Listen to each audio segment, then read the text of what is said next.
From Las Vegas, Nevada, the entertainment capital of the world, I'm David Gavri, and this is the Vegas Faces podcast, where we talk with Las Vegas locals about what it's really like to live in the City of Lights.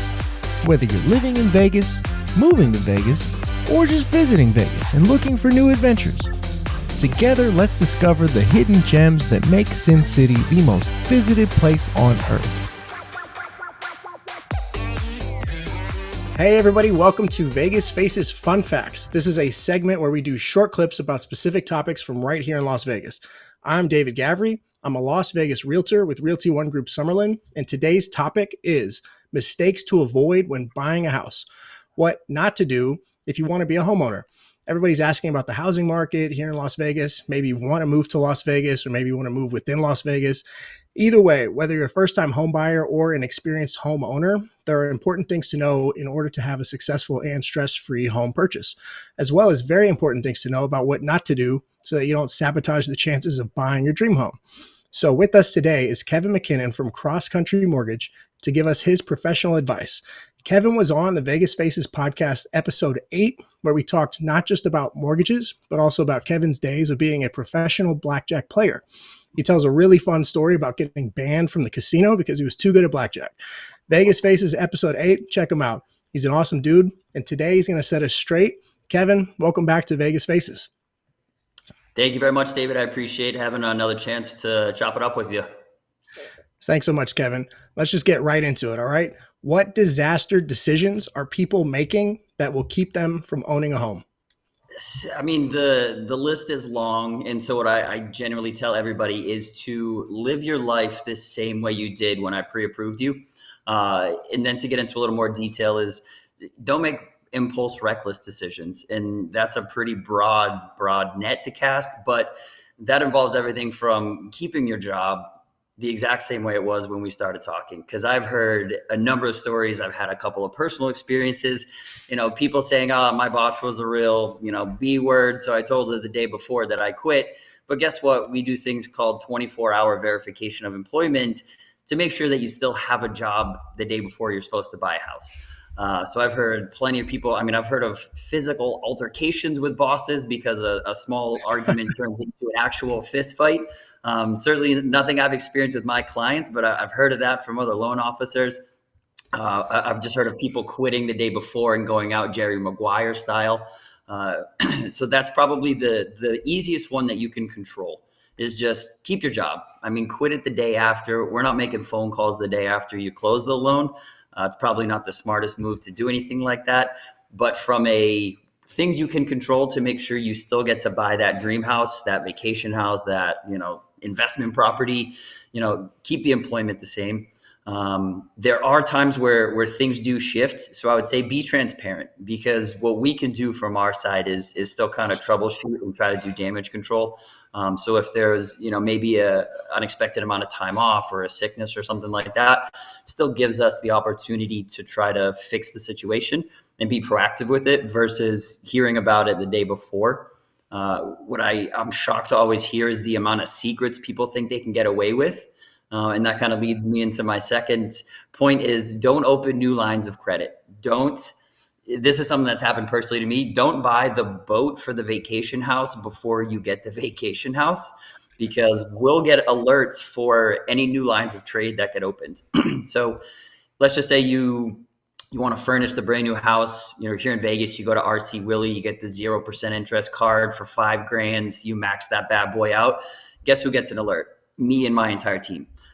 Guess who might not have the debt to income ratio to absorb those payments? Possibly you, the borrower. So what I always remind people is that there are any number of places that will still give you the debt that you want after you buy the house. What we don't do is give everybody the house if you take on new debt. So between the living within your means type of thing and keeping your job the same, I'd say those are kind of the two pillars I lead with. And then depending on the interactions I've had with a client, I might go down a rabbit hole on a few other things.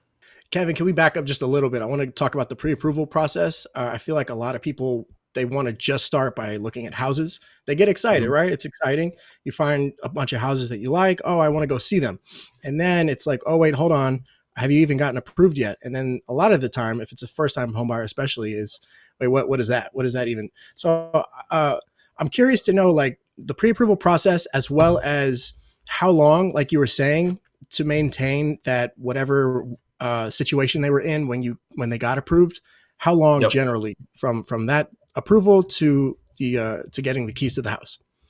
I mean, that's not a one size fits all question, but to give you an idea, the credit pull that you get from day one when you start the application is good for 120 days. That's industry standard. So that's me. That's every other lender that you can imagine. Pre-approvals typically follow the same kind of guideline, 90 days. So if I pre-approve you, on this day, it's good for 90, the same way that anybody else would. What a lot of to your point, first time home buyers don't realize is they get to do the window shopping on the Zillows and the Redfins and the whatever. And they just go, great, house time. This is what I think I'm approved for because I make X dollars a year. What obviously they don't understand is the pretty thorough, background process that, as a lender, we've got to go through their whole financial profile. And if it's them and a spouse or a co-borrower, it just adds more moving pieces to the entire process. That being said, if you've got a borrower who is motivated and understands the why, I always try to explain the why behind, the timeline I'm asking for, the reasons I need these documents, trying to get them to understand what it is I need from them so that it can build a little sense of urgency for them. I typically tell my borrowers that it takes me about 24 to 48 hours to turn around a completed application and all of the supporting documentation. Ideally, best case scenario, that just is a pre-approval. If there's additional steps needed, then obviously we're still getting to that conversation within a day or two. I would say that's not the industry standard, unfortunately. There's just some other lenders that have a little bit slower and more meticulous process, or just don't work with a sense of urgency. Neither here nor there in that perspective, but the pre-approval should be something you can capture pretty quickly for a qualified borrower. That gives you the ability to do the fun part, which is go show the homes, actually tour properties. But I do hear it a lot from agents that are new and old of like, hey, I might give you one if there's some type of rapport, trust, or history between the borrower and the real estate agent. But more often than not, it's more of a like deflection back to get pre-approved, understand the home that you can afford, and then we get to do the fun part. What do you think is the most extreme case that you've seen of a deal falling apart because of something that happened in between the getting approved and getting the keys? I would say the buying the boat for the lake house in the vacation home was the biggest shocker. Because again, this is a conversation I have with everybody. Hey, we're under contract. We're pre-approved. This is what we have. Don't do anything silly. So that was probably the most jarring. The funny one that was my old boss's best story, which ended up working out, was a guy bought a Ferrari and took on like a $1,900 a month car payment, and it was like, you clearly make enough money. Still a reckless decision, but I mean, I can't tell you how to live your life because you're pretty obscenely rich. So go ahead. It's still could have waited 2 weeks, but maybe that was the last color in the lot. So you'd make the decision. I saw a buyer who bought a car to match the house. That's what they said. Good I Lord. want I want I want the car to match the house. I got the car now, so let's get the house. And I Yeah. was like, Yeah, it's always the other way around. I've yeah, definitely heard a lot of people, they get the patio furniture, the flat screen TV was on sale, if you buy the dining room set, you get the couch, that stuff is unfortunately more dime a dozen. Even despite our best efforts of, hey, this is the things you can do, this is what you can't do. Continue to use your credit cards. No one's saying you've got to just go straight up cash for the next however many days. So what you don't do is don't max them out. We still get an alert for that. But just live within your means. Like I always say, do what you were doing to get you here for how, usually contracts right now are 30 days or less.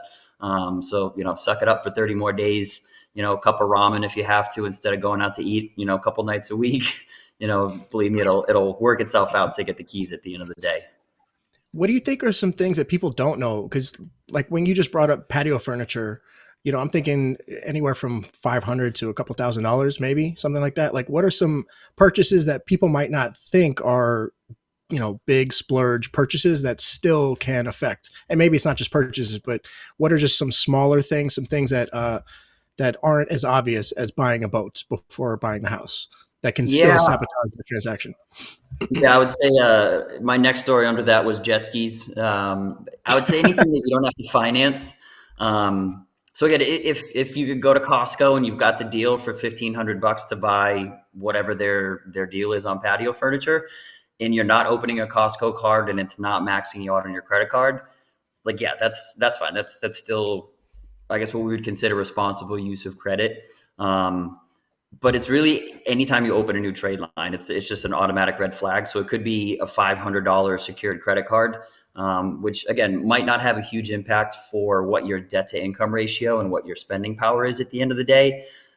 But it's still something that I covered, and hopefully most, if not all, lenders will cover to say, hey, like here's the things that are going to trip us up. If I know that there's enough wiggle room, I'm still not advocating for it. But if there's a life emergency, it's still one of those like just get on the phone real quick. Let me know the scenario. I can run the numbers in a matter of minutes and go, hey, we're good on that. That's fine. Like I'll prepare my team for this red flag that's going to pop up within the next 48 hours.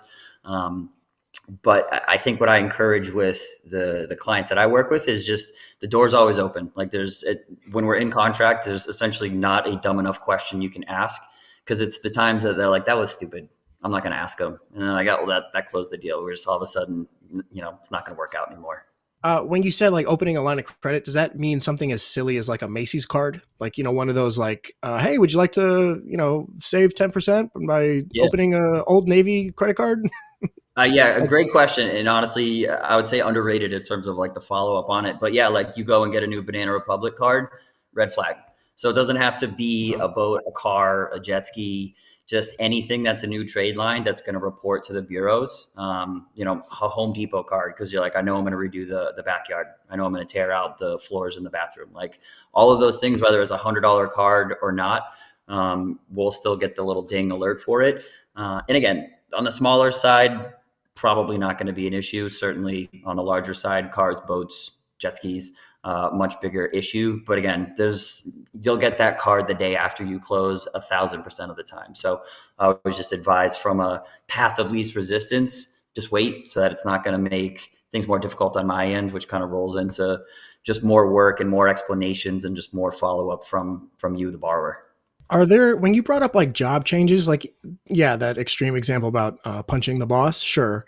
But what if, I mean, what layoffs do happen? So what happens in a case of, a position got dissolved, someone got mass layoffs? Can you still buy the house, or does that automatically mean that like, nope, no chance anymore? Like, can you elaborate on that? That's tricky. I would say the easiest route to kind of stay on path with possibly just an extension is if you can find a salary job. And I would say find a salary job doing anything.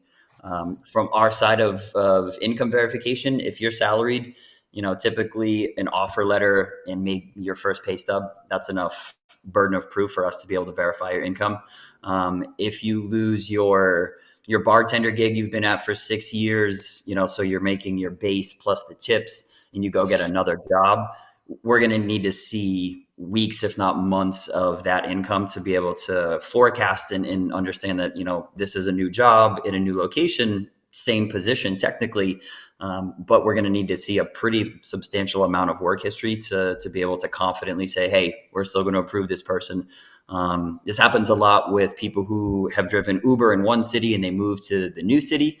We can't guarantee that the hours and the tips and everything are going to be as lucrative. So losing a job in the middle of the contract is more often not a kiss of death. But I genuinely say, go find a salary job, like work it for 2 months. I don't care what it's doing. Go scour the internet. That will be your path of least resistance, be able to keep the home if people can agree to an extension. Because other than that, it's usually going to scrap the deal and kind of hit the reset button. Yeah, well, I'm glad we got into all this stuff. I feel like these are obvious things, but also things that still people don't really know about. So, Yeah. always appreciate your expertise. Before we let you go, tell people about where they can find you, where you work, all your plugs. Go for it. Yeah. Appreciate it. Yeah. So Instagram, kev.in.vegas. On TikTok, I am Kevin Home Loans. I work for Cross Country Mortgage here in Las Vegas. I'm an easy guy to find on any of those socials. Cell phone is 508-667-6225. As always, like everybody else in the world, this thing's on me 22 and a half hours a day. So I'm an easy guy to get a hold of. Again, appreciate the opportunity to hop on. I always love these conversations and love being able to kind of share the information that I have. Hopefully, educate some people so they don't make any of these terror decisions and examples we went through already. Absolutely. By the way, I enjoy your videos on Instagram. Kevin has educational videos about different things about mortgages and lending and different types of loans and all that kind of fun stuff. So keep up the good work, Kevin. Really. I appreciate it. I would. I'll just send like a little warning. Uh, Very much X-rated language. So if you have kids around, not safe for work, I would maybe throw the headphones on. I try to be entertaining and educational, and I'm an East Coast guy, so I kind of let the colorful language fly when I'm trying to explain things from time to time. So I would say maybe not the best thing to play on your work speakers, depending on your office environment. I would just call it honest. Like it's just honest. You set people straight. You really do. Like you don't beat Yeah, around I the bush. appreciate that. You're not PC. You're just like, hey guys, don't buy an effing boat right before the house closes. Yeah, exactly. I don't mind getting the tough criticism, so I dole it out just as easily. Always good talking to you, Kevin. Thanks so much for being here today. Yeah, it was a pleasure, man. Thanks for having me. Thank you for subscribing to Vegas Faces on Apple Podcasts, Spotify, and YouTube. Find us on Instagram, Facebook, Twitter, and TikTok under the name Gavri Group. That's Gavri Group. Thanks, everybody. See you at the next episode.